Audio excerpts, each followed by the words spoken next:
നമസ്കാരം. എല്ലാ വിദ്യാർത്ഥികൾക്കും മറ്റൊരു മലയാളം ക്ലാസ്സിലേക്ക് സ്വാഗതം. ഇന്ന് നമ്മൾ ചർച്ച ചെയ്യാൻ പോകുന്നത് മൂന്നാമത്തെ അധ്യായമായിട്ടുള്ള വിക്ടർ ഹ്യൂഗോ രചിച്ച പാവങ്ങൾ എന്ന അധ്യായത്തെ കുറിച്ചാണ്. ഈ അധ്യായം യഥാർത്ഥത്തില് ലെസ് മിറസിബിൾസ് എന്ന് പറയുന്ന വിക്ടർ ഹ്യൂഗോയുടെ നോവലിൽ നിന്ന് എടുത്തിട്ടുള്ള ഭാഗമാണ്. നാലാപ്പാട്ട് നാരായണ മേനോൻ, മലയാളത്തിലെ സാഹിത്യകാരനായിട്ടുള്ള നാലാപ്പാട്ട് നാരായണ മേനോൻ മലയാളത്തിലേക്ക് പാവങ്ങൾ എന്ന പേരിലേക്ക് ഈ നോവൽ വിവർത്തനം ചെയ്യുകയുണ്ടായി. ആ ഒരു പാഠഭാഗമാണ് നമുക്ക് പഠിക്കാനുള്ളത്. ഈ നോവലിലെ മുഴുവൻ ഭാഗങ്ങളും നമുക്ക് പഠിക്കാനില്ല. അധപ്പതനം എന്ന് പറയുന്ന ഒരു ഭാഗമാണ് നമുക്ക് ഇവിടെ പഠിക്കാനുള്ളത്. ഇതിലെ പ്രധാനപ്പെട്ട കഥാപാത്രം ജീൻ വാൽജീൻ എന്ന് പറയുന്ന ക്യാരക്ടറാണ്. ഇദ്ദേഹം ബേസിക്കലി ഒരു പാവപ്പെട്ട ഒരു വ്യക്തിയാണ്. ഇദ്ദേഹത്തിന് ഒരു പ്രത്യേക സാഹചര്യത്തില് ഒരപ്പം മോഷ്ടിക്കേണ്ടതായിട്ട് വന്നു. വിശപ്പ് കാരണം ഒരപ്പം മോഷ്ടിക്കേണ്ടതായിട്ട് വന്നു. അതിന്റെ പേരിൽ ഇദ്ദേഹത്തിന് കൊടിയ ശിക്ഷയാണ് അനുഭവിക്കേണ്ടതായിട്ട് വന്നത്. 5 വർഷം ജയിൽ ശിക്ഷ അനുഭവിക്കേണ്ടതായിട്ട് വന്നു. പക്ഷെ അദ്ദേഹം ജയിൽ ചാടുന്ന ഒരു അവസ്ഥാവിശേഷം ഉണ്ടായി.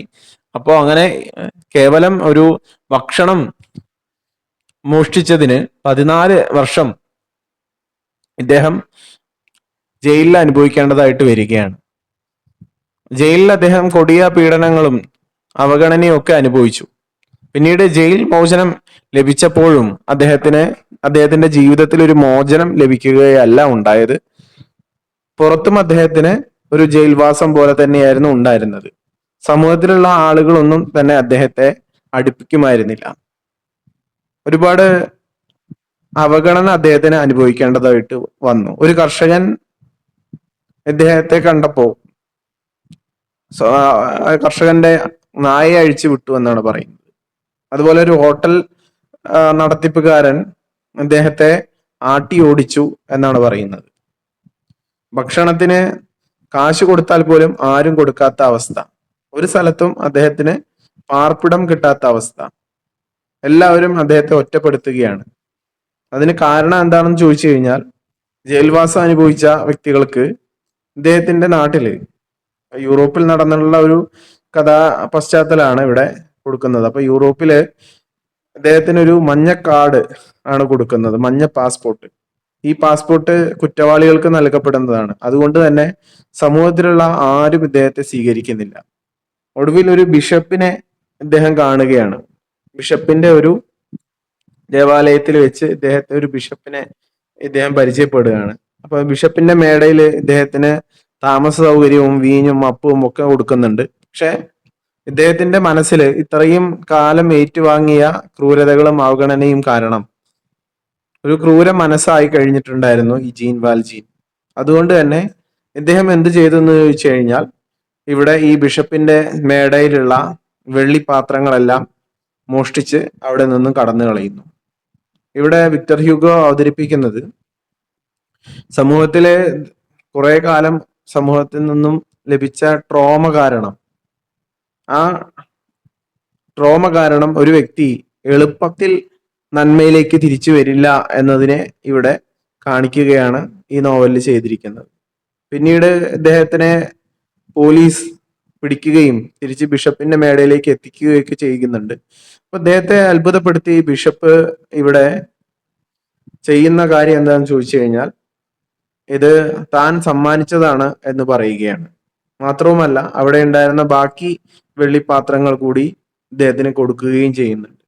ഇവിടെ വെച്ച് ഒരു ചെറിയ മാനസാന്തരം ജീൻ വാൽജീനിൽ ഉണ്ടാവുന്നതായിട്ട് നമ്മുടെ നോവലില് പരാമർശിക്കുന്നുണ്ട്. പിന്നീട് ഇദ്ദേഹത്തിന്റെ ജീവിതത്തില് തൻ്റെ കുറ്റങ്ങളെല്ലാം മറന്ന്, തനിക്കുണ്ടായിട്ടുള്ള തിരിച്ചടികളൊക്കെ മറന്ന് ഒരു പുതിയ മനുഷ്യനായിട്ട് ഇദ്ദേഹത്തിന് മാറാൻ ഒരു അവസരം കിട്ടിയത് പെറ്റിറ്റ് ഗർവൈസ് എന്ന് പറയുന്ന ഒരു ബാലനെ കണ്ടുമുട്ടിയതോട് കൂടിയിട്ടാണ്.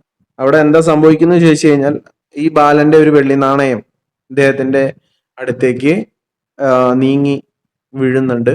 അത് ഇദ്ദേഹം വളരെ ഭംഗിയായിട്ട് മോഷ്ടിക്കുകയാണ്, തൻ്റെ പഴയ പ്രവൃത്തി തന്നെ. ആ ബാലൻ കരഞ്ഞുകൊണ്ട് അത് തിരിച്ചു വേണം ചോദിക്കുകയാണ്. എന്റെ ആകെയുള്ള സമ്പാദ്യമാണെന്നൊക്കെ പറഞ്ഞ് കരഞ്ഞപേക്ഷിച്ചെങ്കിലും ജീൻ വാൽജിൻ അത് കൊടുക്കുന്നില്ല.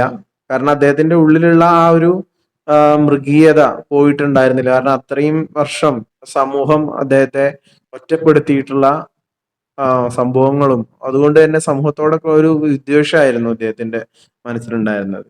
ആ കുട്ടി അങ്ങനെ കരഞ്ഞ് അവിടെ നിന്ന് പോവുകയാണ്. തൊട്ടടുത്ത നിമിഷം തന്നെ ഇദ്ദേഹത്തിന് കുറ്റബോധം വരികയും മാനസാന്തരം സംഭവിക്കുകയാണ് ചെയ്യുന്നത്. അവിടെ ഇദ്ദേഹം ഈ കുട്ടിയെ തേടി നടക്കുകയും ഈ വെള്ളി നാണയം തിരിച്ചേൽപ്പിക്കാനൊക്കെ ശ്രമിക്കുന്നുണ്ട്. പക്ഷെ അദ്ദേഹത്തിന് ഈ കുട്ടിയെ കണ്ടെത്താൻ സാധിക്കുന്നില്ല. അവിടെ നിന്ന് മുതൽ ഈ ജീൻ വാൽജിൻ എന്ന് പറയുന്ന കഥാപാത്രം സത്യമാർഗത്തിലൂടെയും അതുപോലെ തന്നെ മാനവീയമായിട്ടുള്ള ആതുര്യ കാര്യങ്ങളും ആതുര ശുശ്രൂഷ കാര്യങ്ങളും സേവന കാര്യങ്ങളും ഒക്കെ ആയിട്ട് മുന്നോട്ട് പോവുകയാണ്. താൻ ഇതുവരെ ഉണ്ടായിരുന്ന ഒരു മോഷ്ടാവ് എന്ന് പറയുന്ന ആ ലേബലിൽ നിന്നും മാറി ഒരു മനുഷ്യ സ്നേഹിയായിട്ട് മാറുന്ന ഒരു മുഹൂർത്താണ് കാണിക്കുന്നത്. ഇതാണ് ഈ നോവലില് പറയുന്നത്. അധഃപതനം എന്ന് പറയുന്ന ഈ ഒരു ഭാഗത്ത് പറയുന്നത് കാരുണ്യമാണ് മനുഷ്യന്റെ ആത്മാവിനെ ഇരുട്ടിൽ നിന്ന് ഉണർത്തുക എന്ന ഒരു സന്ദേശമാണ് ഈ ഒരു അധ്യായത്തിൽ പറയുന്നത്. ഈ ഒരു നോവൽ വളരെ സുദീർഘമായിട്ടുള്ള ഒരു നോവലാണ്. അതിന്റെ ഒരു ഭാഗം മാത്രമാണ് നമുക്ക് പഠിക്കാനുള്ളത്. അത് സമൂഹത്തിന് ഒരു വെളിച്ചം വീശുന്ന ഒരു കഥയാണ്. കാരണം അപ്പോ ജയിൽ ശിക്ഷയൊക്കെ നമ്മുടെ നാട്ടിലൊക്കെ ജയിൽ ശിക്ഷ അനുഭവിച്ചു വരുന്ന ആളുകളെ ഒക്കെ നമ്മൾ ഒറ്റപ്പെടുത്തുന്നുണ്ട്. പക്ഷെ അവരെയൊക്കെ പുനരധിവസിപ്പിക്കേണ്ടത് ഒരു സമൂഹത്തിന്റെ കടമയാണ്. കാരണം സമൂഹത്തിൽ അങ്ങനെ ആ ആളുകളെ തെറ്റിനെ തെറ്റുകൊണ്ടല്ല നേരിടേണ്ടത്, തെറ്റിനെ ശരി കൊണ്ടാണ് നേരിടേണ്ടത്. അങ്ങനെ ചെയ്തു കഴിഞ്ഞാൽ മാത്രമേ ഒരു നല്ല സമൂഹത്തിൽ വാർത്തെടുക്കാൻ പറ്റുള്ളൂ. ആളുകൾക്ക് പശ്ചാത്തപിക്കാനും മാനസാന്തരപ്പെടുവാനും ഒക്കെ അവസരം സമൂഹം നൽകേണ്ടതുണ്ട്. അല്ലാത്ത പക്ഷം ഇത്തരം ആളുകളൊക്കെ വീണ്ടും കുറ്റകൃത്യങ്ങളിലേക്ക് അകപ്പെടുകയോ അല്ലെങ്കിൽ ആത്മഹത്യയിലേക്ക് അഭയം തേടുകയോ ഒക്കെയാണ് സാധാരണ സംഭവിക്കുന്നത്. അതിനൊരു ഉദാഹരണമായിട്ടാണ് ഈ പറയുന്ന അധഃപതനം എന്ന് പറയുന്ന ഭാഗത്തിൽ പറയുന്നത്. അപ്പൊ ഈ ഒരു നോവലിന്റെ ആവിഷ്കാര ഭംഗി, അദ്ദേഹം ഉപയോഗിച്ചിരിക്കുന്ന പദപ്രയോഗങ്ങൾ, ഉപമകളൊക്കെ വളരെ ആസ്വാദ്യകരമാണ് എന്നതാണ് ഇവിടെ പറയാനുള്ളത്. അതിന് തത്തുല്യമായിട്ടുള്ള രീതിയിൽ മലയാള പരിഭാഷ നൽകുന്നതിൽ നാലാപ്പാട്ട് നാരായണ മേനോനും വിജയിച്ചതായിട്ട് നമുക്ക് ഈ നോവലിലെ ഈ ഒരു ഭാഗം വായിച്ചു കഴിഞ്ഞാൽ നമുക്ക് മനസ്സിലാക്കാൻ സാധിക്കും. ഇതിലെ ഒരുപാട് കഥാപാത്രങ്ങളെയൊക്കെ പരിചയപ്പെടുത്തുന്നുണ്ട്. അതെല്ലാം ഈ ജീൻ വാൽജീനുമായിട്ട് ബന്ധപ്പെടുത്തിയിട്ടാണ്. അദ്ദേഹത്തിന് ലഭിക്കുന്ന തിക്താനുഭവങ്ങൾ ആണ് ഈ കഥാപാത്രങ്ങളിൽ നിന്നൊക്കെ ലഭിക്കുന്നത്. അതിൽ ബിഷപ്പ് മാത്രമാണ് അദ്ദേഹത്തിന് മുന്നിൽ ഒരു കാരുണ്യം ചൊരിയുന്നത്. അപ്പോ ഈ ഒരു നോവൽ നിങ്ങൾ ചെയ്യേണ്ടത് നന്നായിട്ട് വായിക്കുക, എല്ലാ ഭാഗവും വായിക്കുക. ഇതിൽ ഏതെങ്കിലും ഭാഗത്തിലെ ഏതെങ്കിലും സന്ദർഭമാണ് ചോദ്യമായിട്ട് വരിക, എന്നിട്ട് ആ ഒരു സന്ദർഭം വിശദീകരിക്കുക, അല്ലെങ്കിൽ അതിൽ എന്താണ് സംഭവിക്കുന്നത് എന്നൊക്കെയുള്ള രീതിയിലുള്ള ചോദ്യങ്ങളാണ് ഉണ്ടായിരിക്കുക. അപ്പോൾ നിങ്ങൾ ചെയ്യേണ്ടത് ഈ ഒരു ഭാഗത്തു നിന്നും നോവൽ മുഴുവനായിട്ട് വായിക്കുക എന്നതാണ് പ്രധാനമായിട്ട് ചെയ്യേണ്ടത്. ഈ നോവലിലുള്ള സാരാംശം ഈ പറഞ്ഞ കാര്യങ്ങളാണ് എന്ന് നിങ്ങൾ മനസ്സിലാക്കുക. അപ്പം മറ്റൊരു ക്ലാസ്സിൽ നമുക്ക് കാണാം. നന്ദി, നമസ്കാരം.